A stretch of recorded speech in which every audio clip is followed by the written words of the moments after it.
Not only are sales up in the store, but also on the internet, from t-shirts to hats to jackets. Nick and Mimi, the scene is quiet right now, but a fight that broke out earlier today ended in gunshots. Phil, you always get the fun assignments, not to mention the assignments with the food.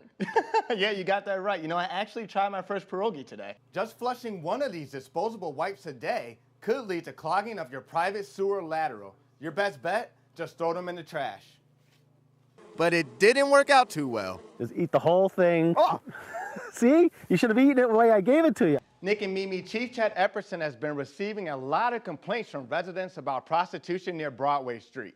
So he decided to take a drive through the area himself and ended up making an arrest. Which means it's time for these newly Beloit graduates to get out there and change the world their best way possible. And as for Tammy Baldwin, is back to Washington to do the same. Runners I spoke with say they did not have any fear of running in the marathon, and they are not going to let anything get in their way from finishing this race. 27-year-old Rebecca Zeller was arrested Thursday morning for failure to appear in DeKalb County Court on charges of prostitution. The woman was spotted on 11th Avenue and 7th Street when she approached an SUV driven by Rockford Police Chief Chet Epperson. After running her file, she was taken into custody. Epperson talked about the area's prostitution problem earlier this week. People on the Broadway and the 7th Street and 11th Street district area that are tired of the prostitution. Nobody wants a prostitute to be walking in the business district. Obviously, it doesn't help out for marketing to help out your business. 11th Ward Alderman Karen Elliott says one of the reasons she moved her dress shop from Broadway to downtown Rockford was because of high prostitution in that area. She says it's nothing new. She's even been solicited by men a few times. I decided for exercise that I would walk to work because it's only 2 miles away, but I get stopped and asked if I would like a ride. Rockford Auto Repair is on the corner where the latest prostitution arrest took place. Tom Wynn says it's hurting the business. We talked to a few customers who come over here, and we asked them why they don't come over here. And they say because of the area quite high crime, like a prostitution or something like that. Alderman Elliott wants to see more men who solicit prostitutes arrested and a greater police presence. It's hard to keep. We don't have the money to keep a constant bike patrol, foot patrol presence. Jeff Barnes keeps a picture of his 2 adopted children as his computer background. She told us that she wanted to give her children to a family that couldn't have children.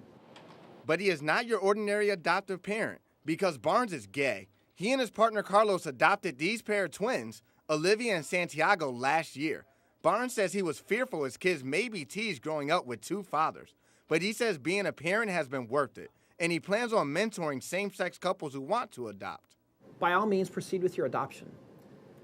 As we've seen over really even the last 2 to 4 years, society's views are changing for the gay community. Children's Home and Aid is holding a meeting in Loves Park next month for same-sex couples wanting to adopt. They want them to know they'll be treated fairly in the adoption process. It's really not any more difficult going through the process than it would be for a traditional heterosexual couple. Most of the steps pretty much are all the same. Barnes knows some will object to him adopting children, but says he offers what every loving family does. Loving an individual comes from your heart. And to love a child that loves you back unconditionally, that's something that's hard to replace or to even find anywhere else. Because our response time will be much better. Rockford Police Chief Chet Epperson updates Rockford City Council on geopolicing. Some of the information was new. Most of it was just a repeat of what we've heard in the past, which is good because we have new aldermen that need to have that information.